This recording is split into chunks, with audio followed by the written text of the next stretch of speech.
I'll introduce myself and I'll say a little bit more about this panel. So, like I imagine many of you in the audience, I'm a developmental scientist. My degree is in human development and education. I was trained by a developmental psychologist in a school of education.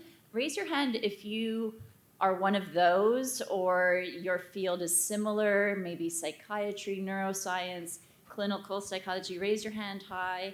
Okay, the vast majority of you. All right, so that's my background, but for the last 13 years, I've been hanging out with Alexis. Well, she's not quite as long, but in the information school at the University of Washington. And it's okay if you've never heard of an information school. I hadn't either when I went on the job market. But there are a lot of human-computer interaction researchers at an information school. Raise your hand if you are one of those researchers. Okay, not as many at all. So very few. So if you're not familiar with human-computer interaction as a field, we call it HCI. Let me just give you a little bit of a background. So like many of you at this conference, HCI researchers focus on humans' relationships with and interactions with technologies, devices, and the applications on them, and the impacts on individuals and society and so on. But HCI researchers don't just focus on understanding, they also focus on designing new technologies, better technologies. And that's one of the things I really love about HCI, and being a developmental scientist in the field of HCI.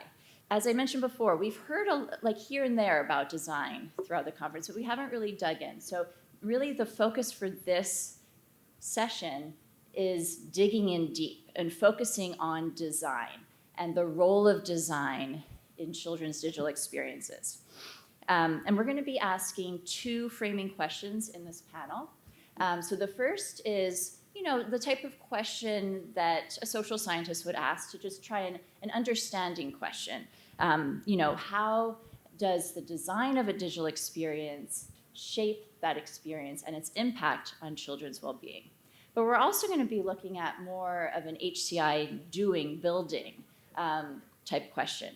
So how might we design better digital experiences? Because I think we're kind of all in agreement that there's room for improvement when it comes to children's digital experiences. And so we're going to be thinking about that, not just diagnosing the problem, but also thinking about what would it look like to design better experiences. So to get us in the mindset of design, I want you to make a personal connection. So I'm just going to get you, often in design sessions, we do actually, Medha and Alexis and I do a lot of co-design with youth and families. And we often will start getting them in the design mindset by asking and inviting some reflection questions. So I want you to think of a child or children in your life. It could be personally or professionally. And then I want you to think of a device or platform that they use regularly. And then I want you to reflect a little bit on what do you like and what do you dislike. And you could lean one way or the other. You don't have to be totally balanced, about the way it was designed. So really think about what are the features, what can you do, what can't you do with this particular device or platform. And if you had a magic wand, what would you do differently? How might you design it differently? So I'm not gonna take any questions, I'm not gonna put you on the spot, just to get you reflecting. Okay. All right, so this is on our agenda. We have a pretty short session, and Alexis has a lot of slides, so we're gonna see if she can keep to 10 minutes. But even if she goes a minute or so over, it'll be well worth it. And after this session, we're gonna go straight into meeting room 9, which is the middle. It's between here and the lobby. We're gonna mingle with the Corn Growers Association, and that's where our meeting room is. So this is the progression of our talks. We're going to start with Alexis really trying to understand what does it look like to research tech design, zooming in on specifics of tech design. Oops, that's not what I want. And then we're going to talk with Medha about, okay, well, what does it look like if we actually co-design along with children, and how might that influence the design of technologies, especially if we start working with tech partners? And then we're going to turn to Zamaan about, okay, well, what is policy's role in shaping the design of technologies? So hopefully you're on board for that progression. So I'm going to now turn it over to Alexis Hiniker, who's at the University of Washington, associate professor. We work closely together there.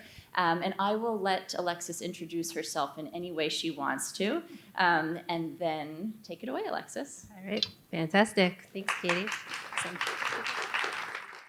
As Katie mentioned, I am a computer scientist and a researcher in human-computer interaction. This might be my first non-human computer interaction conference, so thank you for the warm welcome. I am learning a lot. So my students and I do work across the user-centered design pipeline, which means that we work together with kids and families to understand their current experiences with their favorite technologies. And then we use those studies to try to draw design insights about how future technologies might be built. We turn those into working prototypes, which we evaluate in the wild through field deployments in families' homes. And in doing this work, I frequently encounter the same two questions that I thought might be useful for organizing our conversation today about the power of design. And the first, which maybe will come up less at this conference than in some of the computer science conferences I go to, is tech for kids really so bad? So people ask me this all the time. Is all of the controversy around children's use of technology just a lot of moral panic? People like to point out, and rightly so, that we have always been suspicious of new technologies, especially with respect to their impact on children and teens. There was a time when we were worried about the potential impacts of reading. Right, so this is a good question, and I think it's also a really appealing question, especially for those of us who love technology and are excited to use it and to build it. But what I have found, working across many different studies, is that the technologies we are building for kids today really just aren't good enough. We have talked to users of all ages who frequently tell us how frustrated they feel, even with some of their favorite technologies. And more often than not, the technologies that they find the most frustrating are ones that are built on an attention economy business model. So at its heart, the attention economy model is very simple. Companies make money by serving personalized advertisements. But what this means is that they are incentivized to design experiences that encourage users to return as often as possible, to stay as long as possible, and to disclose as much information about themselves as possible while they're there so that the platforms can serve ads that are tailored to their preferences. Now, attention economy products are often free in that users aren't making upfront cash payments that make all the costs visible, but instead they're making these continuous micropayments of attention, which is really the substrate of their lives. And so I wanted to talk just a little bit about a study we just finished that looks at how attention economy incentives translate into design decisions as one way to set up kind of this conversation for today. So my collaborators and I looked at the 17 largest online platforms. These are platforms that have hundreds of millions and in some cases billions of daily active users.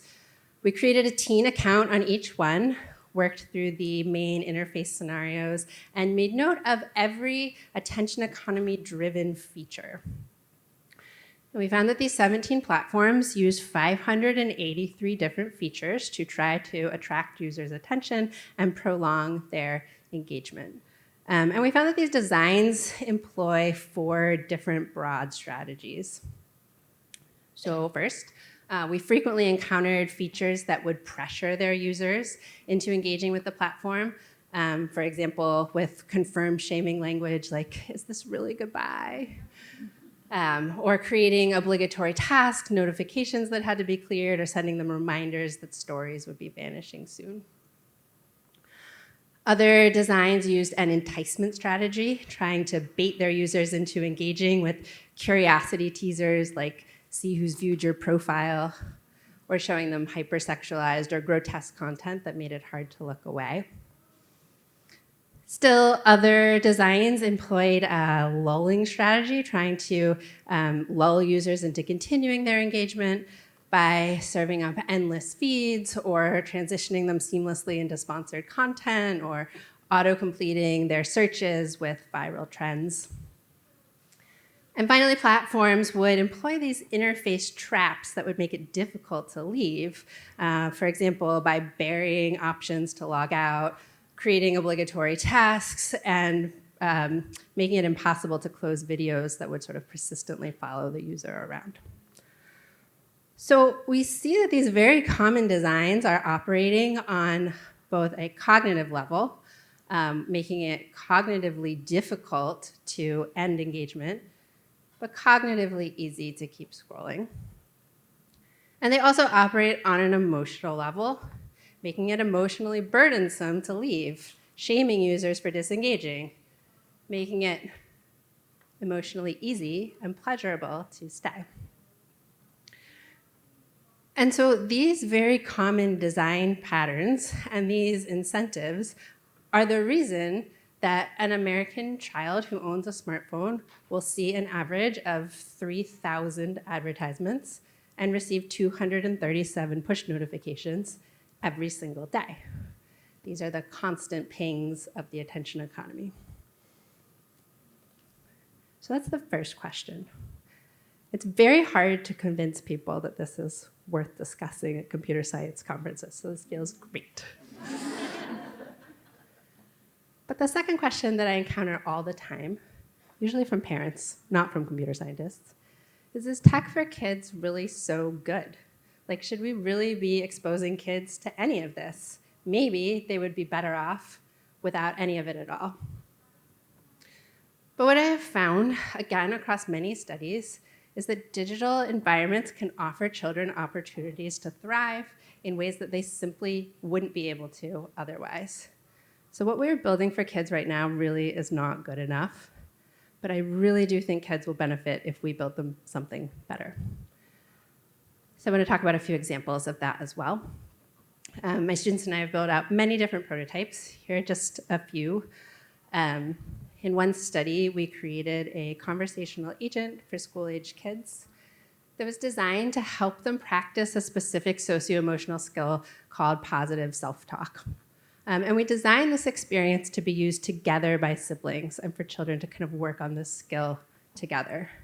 And by the end of the study deployment, not only was every child in the study using the skill with the conversational agent, many of them had transferred it to contexts outside of the study.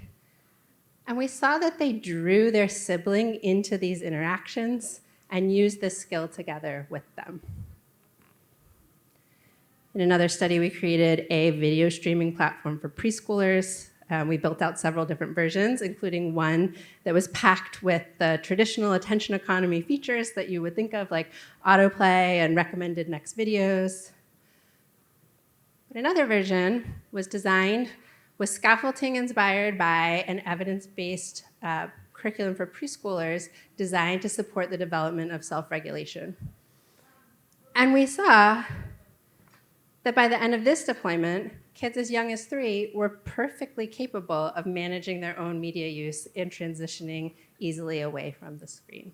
With these really cute quotes from them, of them saying stuff like, "Mom, I'm done watching videos. It's time to go outside. You need to go find my boots for me." It's super sweet. In another study, we built a messaging platform for young people. It was designed to give them some support for having disagreements and hard conversations successfully. One of my favorite features was a piece of UI that would let the user indicate that they're letting a message simmer. So not ignoring it, but taking some time to reflect so that they can respond well later. We saw that a lot of users experienced physiological flooding or a state of emotional overwhelm that made it difficult for them to tap into some of their more reflective processes when their emotions were running high. But having the option to let a message simmer gave them a chance to calm down while also giving their conversational partner confidence in their responsiveness. And finally, in one other study, we intentionally got into arguments with 163 different Twitter users. Super fun.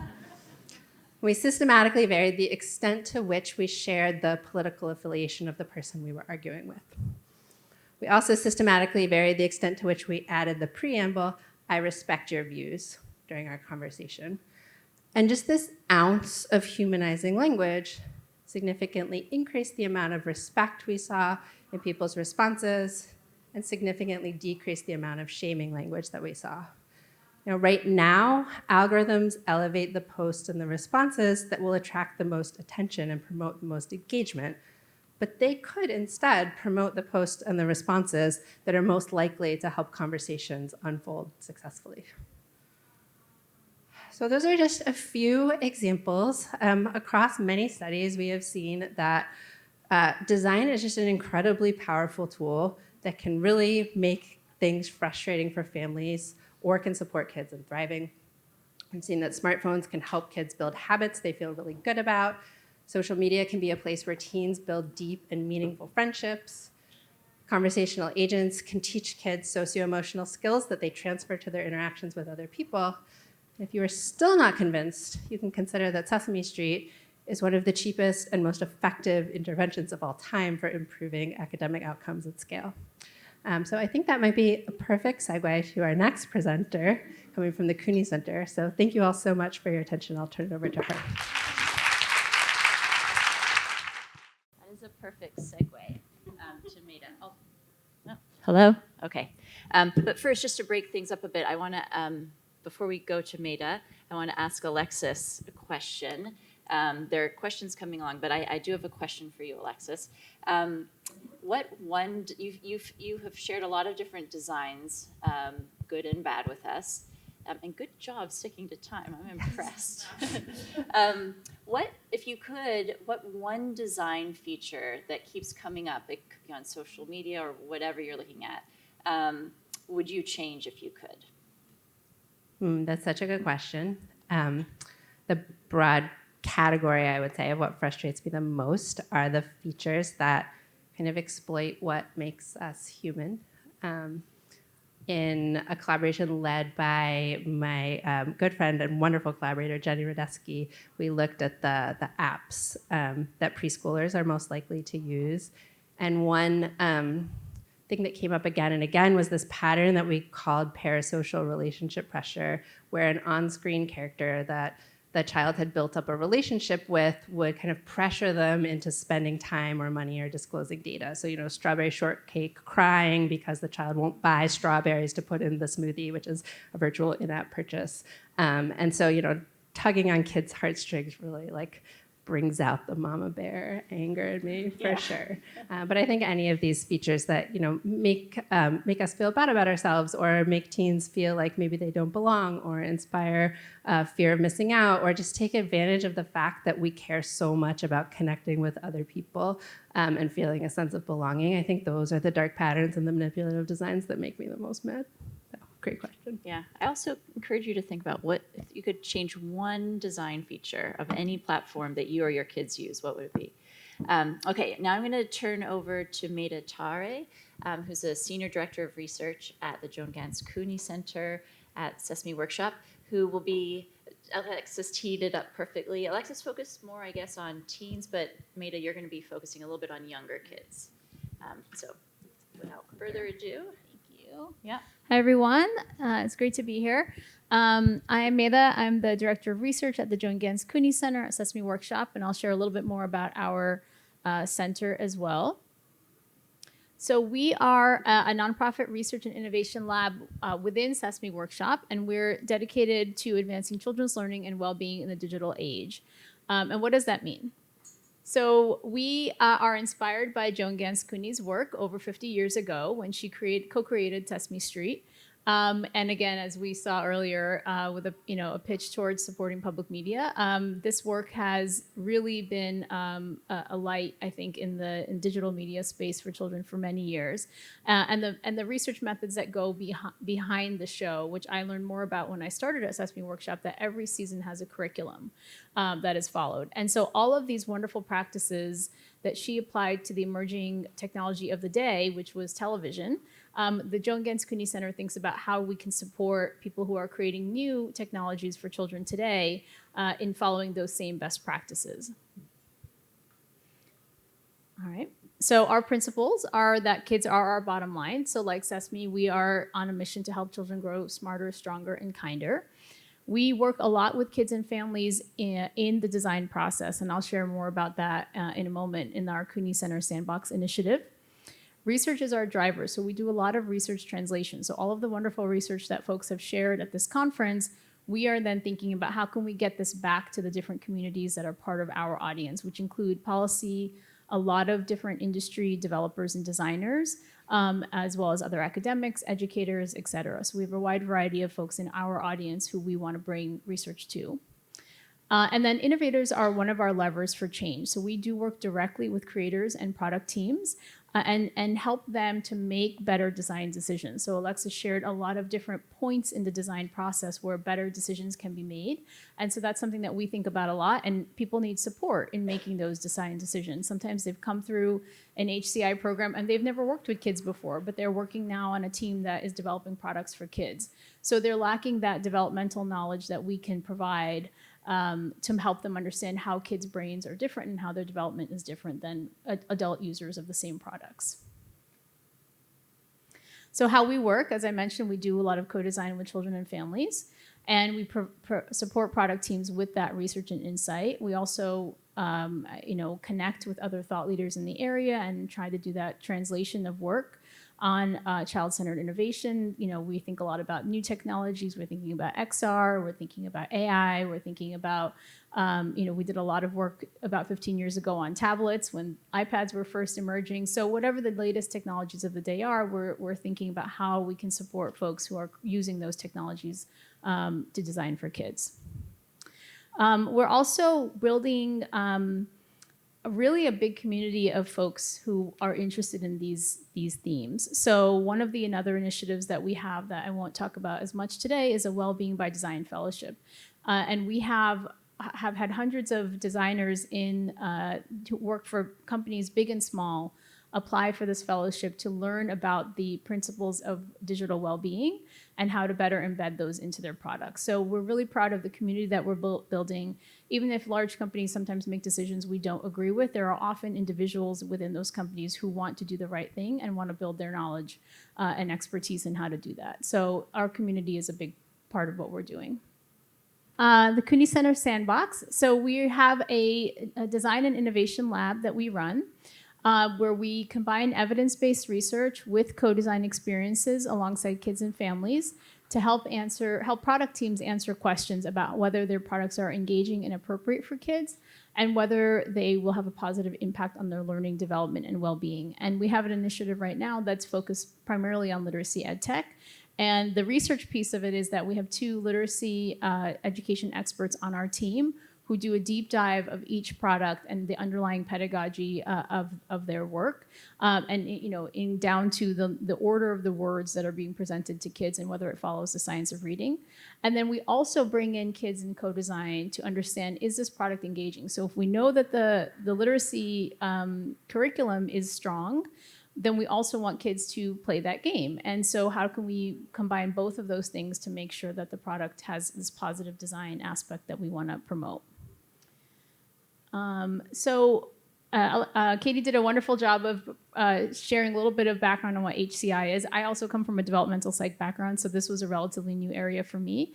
But in the last few years, I have learned a lot more about how human-computer interaction programs work and the work of Dr. Alison Druin, who about 20 years ago created this framework around what she called cooperative inquiry. And it is a framework of how children can be involved in the technology design process. So in the center, you have users. And this is what we are often talking about at this conference now. So products are already out in the world. Kids are using them for better or for worse. And we don't know whether kids were involved in the design process or families or parents or educators, right? These things are already out in the world and being used. Testers, you may have heard the term user testing or play testing. Oftentimes products, when they're pretty much baked, but not out in the market yet, they're tested. And there will be some changes made to make things more usable, to make things clearer, that kind of thing, and that's great. Catch bugs and fix those things, but it's not the same as co-design. So when you come one level out to informant, you have a more sustained relationship with the user, in this case, a child of your product, and you are gathering feedback from them throughout the process. And in this case, primarily earlier on in the process when you have more leverage to make those changes and make a product better. And then finally, as a design partner, you have a relationship with the children. And in Alison Druin's lab called Kids Team at the University of Maryland and other related labs, including at the University of Washington, Jason Yip and others, they host kids teams where they have a group of kids that come back year after year, and about 8 to 12 years old, who are really embedded in a lot of different technology design processes, both at the university and other commercial products as well. So they're kids who are learning about design thinking, they're learning about creativity and technology, and they're providing their input and designing with the adults. So the sandbox is built off of this model. We're trying to get as close to design partnering with children as we can in a sort of a logistically feasible way. And in the next slide, hopefully the video will work. It will show an example of a technique that is used in co-design. So Alison Druin and her many students have developed over many years a lot of different co-design techniques that can be used with kids, including things like looking at other existing products and thinking about what you like or dislike about them, how they inspire new design ideas, and then collecting those brainstorms and figuring out what are themes that might be used for new products. So we'll see a video that showcases, this is footage from some of our sandbox co-design sessions.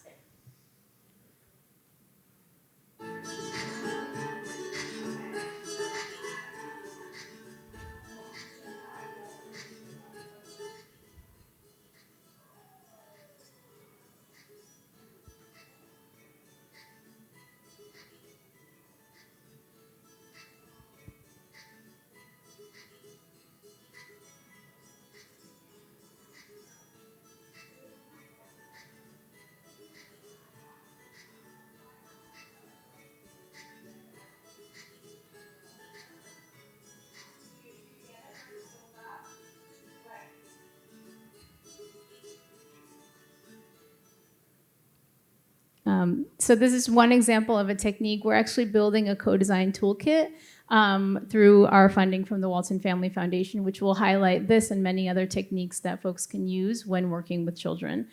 So we're excited about sharing, again, that knowledge publicly. This all of our work, we're a nonprofit, so our work is for the field. And then building up kind of a repertoire of case studies of how these product partners have used the information they're learning from the co-design sessions to improve their product, and then the long-term impact of those design decisions. So that's the research that we're conducting around the co-design partnerships that we are currently hosting. And in the next slide, I'm going to share one more example of co-design sessions we did a couple years ago with an organization called AirDef, which also is a nonprofit that looks at big questions in the education field. In this case, it was reading, and looking at how reluctant readers would like to design their own ed tech. And my poster this afternoon is more on that, so you can come see more about it there. But these are audio clips from a co-design session where we were talking with the kids about what they would like to see in new ed tech. And the way that the design sessions were framed were not, this is a sensitive subject. These were all kids who were chosen because they are reluctant readers themselves. They were about 8 to 12 years old. And so we were not interviewing them like, why do you not like reading? What's the deal? We were asking them to help us design technologies for other kids who are not big readers. So they are the experts in the room, and they were helping us understand the context in which, what would make a technology better for other kids who don't like to read. So that's the context for that project. And like I said, I can share more about it at the poster, but just to give you a sense of what the conversations are like that were happening with the kids in these design sessions. Oh, no, if you can.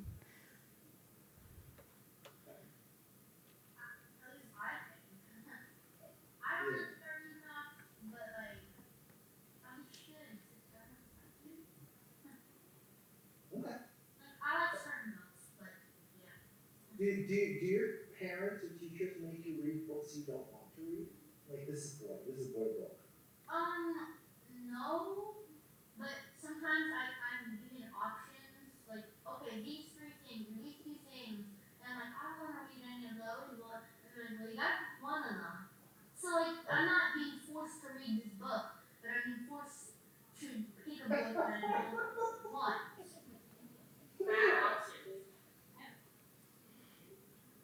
Thank you. If you can share the next one. I have dyslexia and I've seen a lot of games with like this, and my friends are saying they're really fun, but they're not dyslexia friendly.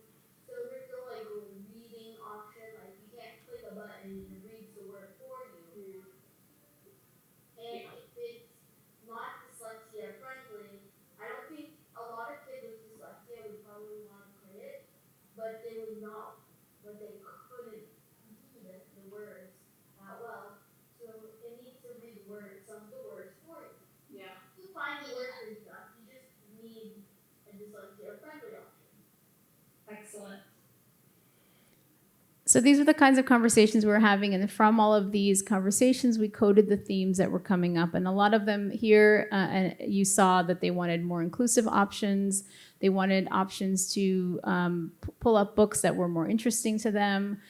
They also, in some of the sessions, talked about how reading caused stress and anxiety. So our recommendations to the designers were to, especially for these older kids, older elementary kids who understand that they're not great readers and that there's some stress around it, to embed supports for social emotional learning as well as for the reading itself. And so you can see just from the conversations, we're not grilling them, but we're sort of asking more about what their experience and what they would recommend.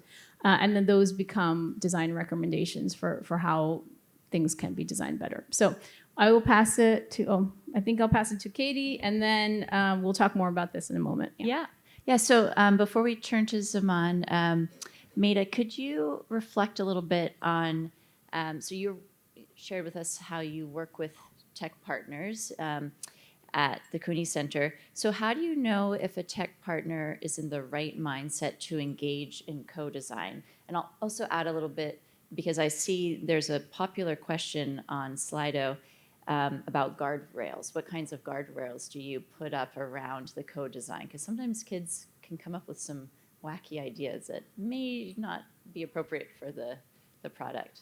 Yeah, those are great questions. So I think both of them, and they're related for sure. So good. When designers are going into play testing, they often have a very structured protocol of things that they're reviewing in the product. They want to test this, they want to test that, they want to know if they should go with option A or option B, right? And that is great, and that has its place in design, and we always want things to be tested before they go on the market. But co-design is a different mindset. So we want folks to come into those sessions, and we do have a structured session. We have a session plan around research questions that we have, but it should first of all happen at a point when they're in their development, where they can make changes and they can go in a different direction.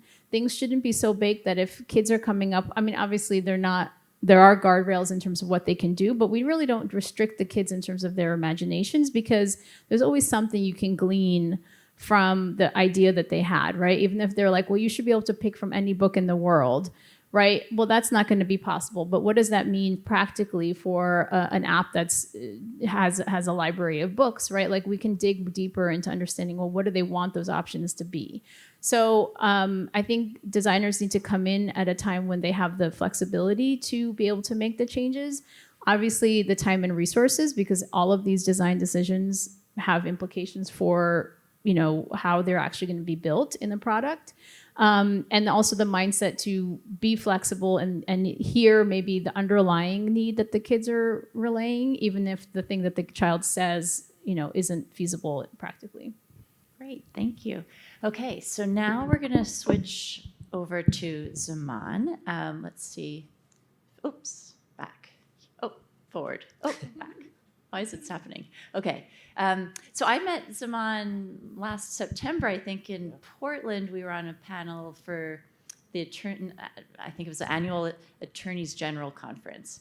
And I was just so impressed with what Zamaan is doing when it comes to taking the insights that people like Medha and Alexis are generating from their research and thinking about, okay, so how can we influence policy to then influence the actual design of products? And so I'm just going to turn it right over to Zamaan. And also, he's a young person, so he can give the young person view, unlike us old people. So you can decide where you want, but here's the clicker. Thanks, everyone. Thank you, Katie. I have the daunting task of being the only non-PhD on the stage. So I will do my best to keep this highly educated group of audience members entertained. But thank you so much. My name is Zamaan Qureshi. I'm the co-chair of Design It For Us. We're a coalition of young people dedicated to advancing online safety protections to protect our generation online. And we formed about 2 years ago. And Design It For Us was really geared around a mission of bringing young people into the policymaking space. So Design It For Us evolved first, though, as a campaign to pass a law in California called the California Age-Appropriate Design Code. You may have heard of it. It's a law that is aimed at focusing specifically on targeting the design practices of social media companies. So you heard a lot in the previous speakers just now around the addictive design features and the dark patterns that many social media companies and AI companies now are using to keep younger users hooked and to keep their attention. And so we really believe in a design-centered approach in regulation. And this really informs our work, and we hope to be able to pass more laws like the Age-Appropriate Design Code, but also empower young people to share their experiences with policymakers and become agents of change. So I want to just highlight 3 examples and illustrate what those examples look like that are the basis for a lot of the work that we do. And I'll take you on a quick little journey with us about Design It For Us. Last year, we embarked on a campus tour. We went to 5 college campuses across the US, and we brought these conversations around safer social media, design, to young people, because we know that young people have a lot of this fear, anxiety, stress around how their digital ecosystems are evolving, but oftentimes don't know where to channel a lot of those feelings. And so we really aim to bring conversations on a diverse range of topics related to social media and AI to each of these college campuses. And on our last tour at Stanford, we had a small room of Stanford participants, and one Stanford student raised his hand. He's a neuroscience student. And he shared about an insight that came to him through hearing about how design features were impacting his day-to-day, the way that he used social media. He analogized it to essentially like a gym, that your mind is constantly working out and that every new push notification and design feature is stressing that person inside your mental gym, constantly pushing and pushing, and to the point where it is unsustainable. It becomes unsustainable to a point where you don't know where to direct your attention anymore. And I felt that insight was really interesting, but it also showed me a perspective that young people often have a lot of the tools to communicate what you all are seeing in the research that you are doing, in the clinical definitions that you ascribe to the ways that young people are using social media. And it's about unlocking that terminology and giving young people the tools to describe what they're experiencing online, and then how we can take that into understanding how we can create policy reform. So really taking each of the steps from the clinical definitions all the way to advocating for changes in the policymaking space. And so this was a great opportunity for us to get in touch with young people, to see and hear young people's perspectives and bring about an opportunity to connect with them in service of potentially doing more advocacy with them in the future. And that brings me to my next example, our work in Vermont. So we introduced an age-appropriate design code bill with a number of partners across the space to advocate for a bill that would protect young Vermonters from a lot of the addictive design practices that we see online. And really, we know that these are some of the design-based interventions that scare the companies because it's about regulating their business models. And oftentimes they don't want their business models to be regulated because it means they lose some profit. So we endeavored to create an opportunity for young people to get engaged in Vermont. And there was a young person in particular on the ground in Vermont who did so much to build the groundswell of youth voices and support around the age-appropriate design code there. And I think their insights were really key throughout doing this work. So ultimately, the bill became law. We were able to overcome a threat of a veto from the governor last year to get to law at this point. And we also were able to overcome the tech lobby in many ways who were fighting against the passage of this legislation.